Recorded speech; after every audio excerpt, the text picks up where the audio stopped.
When Ann Coulter gave her speech, I don't know if you saw her or not, she asserts that if amnesty is granted or illegal aliens are allowed to stay inside the United States, that the United States will begin to look like California and that the Republicans will never again win another election. Do you agree with her statement? A lot of people use the word amnesty loosely, and the same way they use pathway to citizenship loosely, and once they use it, you're the enemy of the state if they apply that name to you. The thing is what we have right now is de facto amnesty. So the people who are really going after and saying, oh, you're for amnesty, they need to say what they're going to do. There's 11 million people, and they've been here, many of them for a decade. Many of them are working, too.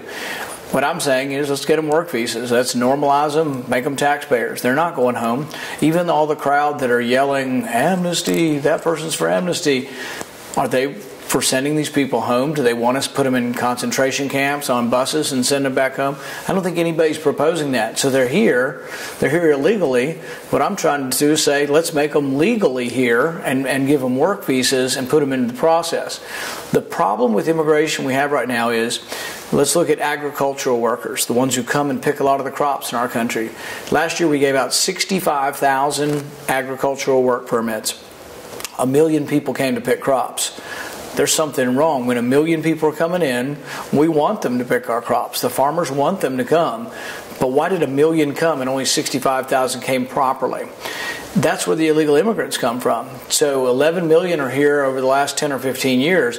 If you don't fix that work visa problem, even if we normalized all the 11 million, which is controversial, but let's say we normalized them and gave them work visas, what's going to stop another 10 years, another 10 million from coming in? Unless you set up the system that works and unless you have border security.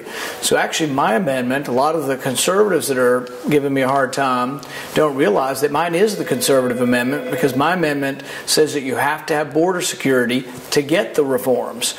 And so what we do is we're setting up a matrix of things you have to do to make the border more secure. A report is issued, but then the immigration reform does not go forward unless the report comes back and is voted on by Congress. Everybody else says, oh, the president's just going to stamp it and say it's okay. That's not good enough. And so most conservatives have complained, well, gosh, they never gave us border security the last time. We want border security now. That's what ours does, is ensures that you get border security before immigration reform goes forward. Gotcha.